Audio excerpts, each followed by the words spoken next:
আমরা কাকে বিশ্বাস করব? আওয়ামী লীগ গিয়ে বিএনপি আসলে কি সমস্যার সমাধান হবে? এই প্রশ্ন এখন ঘুরে ফিরে আসে। এই কনসার্নটা ভ্যালিড।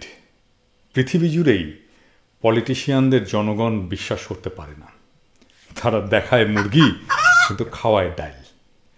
জনগণ বারবার প্রতারিত হয়। দেখেন আমাদের পূর্বপুরুষেরা সমস্ত আবেগ দিয়ে মুসলিম লীগ করেছিল, পাকিস্তান আন্দোলন করেছিল, তারপরে পাকিস্তান এক নতুন উপনিবেশিক শাসন শুরু করেছিল। বাঙালিরা স্বাধীন বাংলাদেশের লড়াই করলো, জীবন পণ লেখে রক্ত দিল। তারপরে স্বাধীন বাংলাদেশে পেলাম বর্বর এক স্বৈরশাসন দুর্ভিক্ষ। এরশাদকে হটালাম আর পেলাম ফ্যাসিস্ট হাসিনাকে। হাসিনাকে হটাবো, তারপরে আবারও কি সেই একই ইতিহাস ফিরে আসবে? না, সেটাকে আসতে দেওয়া যাবে না। তাহলে কিভাবে আমরা স্বপ্নভঙ্গের সেই দুষ্টু চক্র ভাঙতে পারব? খেয়াল করলে দেখবেন হাসিনার এই দুঃশাসনের বীজ লুকিয়ে আছে আমাদের সো কল্ড প্রগতিশীল সংবিধানে। এই সংবিধানই সকল দুঃশাসনের প্রাথমিক উৎস। আমি খুব বিস্তারিত আলাপে যাব না আজকে, এই আলাপটা কয়েকদিন ধরে করতে হবে। তবে আজকে আমি একটা মাত্র পয়েন্ট তুলে ধরছি, একটু মন দিয়ে শুনবেন। সংবিধানে বলা হচ্ছে প্রজাতন্ত্রের সকল ক্ষমতার মালিক জনগণ। কিন্তু আসলেই কি রাষ্ট্রের মালিক জনগণ? আপনি সংবিধান পড়লে দেখবেন এই বাক্যটির পরে সেমিকোলন দিয়ে বলা হয়েছে এই ক্ষমতা কেবল সংবিধানের অধীনে এবং কর্তৃত্বে কার্যকর হইবে। তার মানে কি? সংবিধান জনগণের, তাহলে এই ক্ষমতা কাদের, কিভাবে প্রয়োগের দায়িত্ব দিয়েছে? অর্থাৎ প্রয়োগের মালিক হচ্ছে প্রধানমন্ত্রী, সরকার প্রধান। আমরা যখন মেডিকেল কলেজে পড়ি তখন কলকাতা আর বাংলাদেশ মিলে একটা বাংলা সিনেমা হয়েছিল অবিচার নামে। সিনেমাটা আসলে কলকাতার, বাংলাদেশের কিছু অভিনেতা অভিনেত্রীকে তারা নিয়েছিল। শক্তি সামন্ত একজন খুব নামকরা পরিচালক ছিলেন। তার একটা সিনেমার ফর্ম ছিল খুব ইন্টারেস্টিং। উপকূল অঞ্চলে মাঝিদের নিয়ে, নৌকা, সমুদ্র, মাছ ধরা, এইসব নিয়ে সিনেমা। কাছাকাছি ফরম্যাট তার অনেকগুলো সিনেমায় আছে। যেমন ধরেন উত্তম কুমারের অমানুষ, অমিতাভ বচ্চনকে নিয়ে অনুসন্ধান, হিন্দিতে এটা হয়েছিল বরসাত কি এক রাত। এইসবের বেসিক প্লট একই। ইন্টারেস্টিংলি সব সিনেমার ভিলেন কিন্তু উৎপল দত্ত। অবিচারের কলকাতা ভার্সনের নাম ছিল অন্যায় অবিচার। ওই সিনেমায় আমাদের নতুন আছে না, এখনকার চ্যাংড়া ব্যাংড়া অবশ্য চেনে না, আমাদের সময় খুব একজন ভালো নাচতে পারত নতুন। সেই নতুন একটা অসাধারণ নাচ দিয়েছিল মিঠুনের সাথে। নাগর আমার কাঁচা পিরিত পাকতে দিল না। আস্তে আস্তে এখন আমার ভিডিও বাদ দিয়ে কিন্তু সিনেমার গান দেখার জন্য দৌড়াইলে হবে না। সংবিধান নিয়ে এক জ্ঞানের আলাপ আছে। হ্যাঁ, আগে সিনেমার আলাপটা শেষ করে নিই। নায়ক নায়িকা ছিল মিঠুন চক্রবর্তী আর আমাদের Rozina. Utpal Dutt naturally common villain, উনি ছিলেন ভিলেন। রোজিনার পর্দার নাম হচ্ছে কদম। তো এখন চ্যাংড়া ব্যাংড়া ভাবতেছে যে দাদা তো সিনেমা দেখে একদম ফাটায় ফেলছে আর কি। জি, আমি সিনেমা ভালো দেখি। উৎপল দত্তের খুব খায়, সে রোজিনারে তার বিছানায় নেবে আর কি। তো সে একটা বুদ্ধি করছে, সিরিয়াস বুদ্ধি কিন্তু। তার এক লেসপেন্সার আছে, তো তার লেসপেন্সারের সাথে কদমের বিয়ে দেবে। তো লেসপেন্সার তো মহা খুশি। উৎপল দত্ত সেই হিসাবে সব প্ল্যান করে ফেলছে। তো কদম মানে রোজিনার বাপের অভিনয় করছিল এটিএম শামসুজ্জামান। তো এখন উৎপল দত্ত তার লেসপেন্সারের সাথে কদমের বিয়া ঠিক করে ফেলছে, এটিএম শামসুজ্জামানকে কনভিন্স করে ফেলছে, সব ঠিকঠাক। এখন উৎপল দত্ত তার লেসপেন্সারকে টার্মস অ্যান্ড কন্ডিশন বুঝাইতেছে যে সে যে বিয়ে দিতেছে কদমের সাথে, কি টার্মসে। তো তার লেসপেন্সারকে বলতেছে উৎপল দত্ত, আই শোন, কদমকে তুই বিয়ে করবি, আমি শুধু মাঝে মাঝে একটু বুঝেছিস। তো সংবিধানের এই অংশটা পড়লে আমার উৎপল দত্তের সেই ডায়ালগটা মনে হয় সবসময়, মানে বাংলাদেশের মালিক তোরাই, আমি শুধু মাঝে মাঝে একটু বুঝেছিস। মানে বাংলাদেশে শেখ পরিবার ভোগ করবে, কিন্তু জনগণের কাছে স্বাধীনতার একটা ইলিউশন ক্রিয়েট করবে, বিভ্রম ক্রিয়েট করবে। সেই উৎপল দত্তের মতো এইখান থেকেই আসে বইয়ের পেছনে শেখ হাসিনার বাংলাদেশ, বা আমার বাবা বাংলাদেশকে স্বাধীন করে দিয়ে গেছে, বা বঙ্গবন্ধু একটা অনিচ্ছুক জাতিকে স্বাধীনতা এনে দিয়েছিলেন, এই টাইপের কথাবার্তা। মানে এই সংবিধান উচ্চকণ্ঠে রাষ্ট্রের সকল ক্ষমতার মালিকানা জনগণের বলে ঘোষণা করলেও তা ভোগ করার সমস্ত ক্ষমতা নিরঙ্কুশ করে দিয়েছে প্রধানমন্ত্রীকে।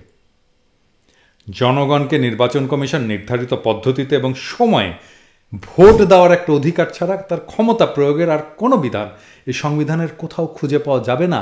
আবার সেই ভোট দেওয়ার সেই সামান্য অধিকারটুকু আমাদের নাই।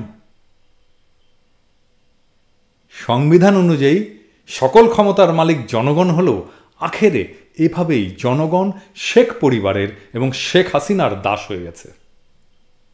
এই সংবিধান নাগরিক হিসেবে আমাদের কোনো অধিকার দেয়নি। যেটুকু নামমাত্র অধিকার কাগজে কলমে দিয়েছে সেটাও নানা ধরনের কথার জালে কেড়ে নেওয়া হয়েছে। এটা জনগণের সাথে প্রতারণা। সংবিধান তো জনগণ ক্রিটিক্যালি পাঠ করে না, কিন্তু যারা লিখেছে তারা তো জানে আমি এটা কি জন্য লিখছি। এই প্রতারণা আপনারা কেন করলেন? তাহলে এখন আমরা কি করব? আমাদের এই সংবিধান ছুঁড়ে ফেলে দিতে হবে। আমাদের একটা নতুন সংবিধান লাগবে। ৭২-এ রচিত সংবিধান আজ ২০২২ সালের চ্যালেঞ্জ মোকাবেলা করতে পারবে না, পারছে না। এই সংবিধান আমাদের কোনো অধিকার রক্ষা করতে পারেনি। এই সংবিধান বাংলাদেশ রাষ্ট্রকে রক্ষা করতে পারেনি। ওই সংবিধান রাখলে আবার হাসিনা তৈরি হবে আর বাংলাদেশের নাগরিকদের সকল অধিকারকে জয় বাংলা করে দেবে। ওই সংবিধান রচিত হতে হবে আজকের তরুণদের স্বপ্ন আর কল্পনা দিয়ে, তাদের পার্টিসিপেশনে। তাদের আগামীর জগতে আমরা থাকবো না, তাই ওইটা আমরা তৈরি করে দিতে পারি না। ওহে আমার ক্ষুদ্র ভ্রাতা এবং ভগিনীরা, শুনতে বুক ভেঙে গেলেও তোদের আগামীর জগতে আমরা থাকবো না, কেউই না। ওই জগৎকে তোদের তৈরি করতে হবে। সেই জগৎ আজকের চাইতে জটিল হবে।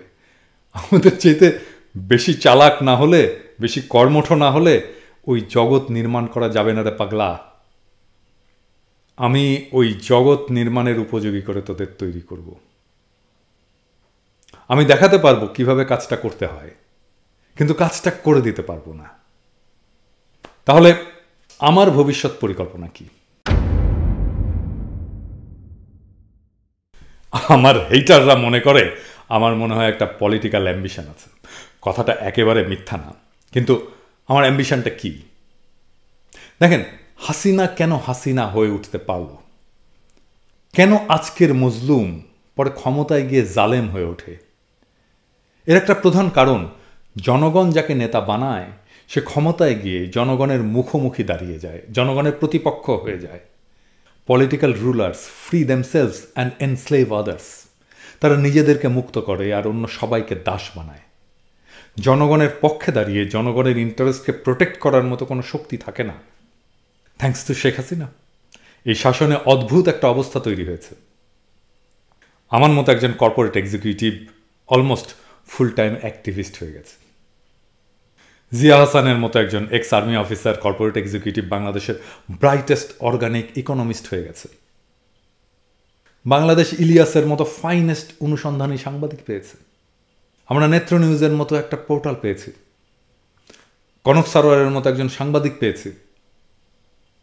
মুশফিক ফজলের মতো একজন প্রথম সাংবাদিক পেয়েছি যে হোয়াইট হাউসে বাংলাদেশের ইন্টারেস্টের প্রসঙ্গ তুলতে পারছে। আদিলুর রহমান শুভ্রের মতো গ্লোবালি অ্যাক্লেইমড হিউম্যান রাইটস লিডার পেয়েছি যে আন্তর্জাতিক মানবাধিকার সংস্থার সেক্রেটারি হয়েছে। আর অনেকেই আছেন যাদের নাম করতে পারিনি, কিন্তু দেখেন এদের জন্ম কিন্তু শেখ হাসিনার আমলে। এদের পরিচিতির কারণটা কি? কারণ খুব সিম্পল, এরা জনগণের কণ্ঠস্বরকে প্রতিধ্বনিত করতে পারে।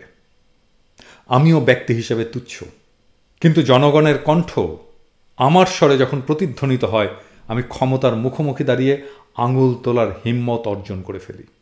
এটাকেই বলে সফট পাওয়ার। একসময় প্রথম আলো ডেইলি স্টার ছিল ক্ষমতাবান এই সফট পাওয়ারের অধিকারী, আর আজকে সিভিল সোসাইটির ক্ষমতা চলে এসছে এইখানে। আর আমরা কেউই কিন্তু রাজনৈতিক দল করি না। রাজনীতির বাইরে এই স্বতন্ত্র অবস্থান তৈরি হয়েছে আমাদের অনেকের। আমাদের বুকে সাহস আছে, চ্যালেঞ্জ মোকাবেলা করার ক্ষমতা আছে, আধুনিক দুনিয়ার সাথে পাল্লা দেওয়ার দক্ষতা আছে। আমি অন্যের কথা বলতে পারবো না, কিন্তু আমি আমার এই সফট পাওয়ারকে মজলুমের পক্ষে দাঁড়িয়ে ক্ষমতাকে দৌড়ের উপরে রাখার কাজে ব্যবহার করব। কারণ পাবলিক ভয়েস যেটা পাবলিক ভয়েস হিসেবে অর্গানিক্যালি ডেভেলপ করেছে, বা যেটা সিভিল সোসাইটি, সেটা যদি ক্ষমতার কাছে আত্মসমর্পণ করে, তাহলে জনগণ ডিফেন্সলেস হয়ে যায়, সে তার রাজনৈতিক ক্ষমতা হারায়, সে ভয়েসলেস হয়ে যায়, তার কোনো ভয়েস থাকে না।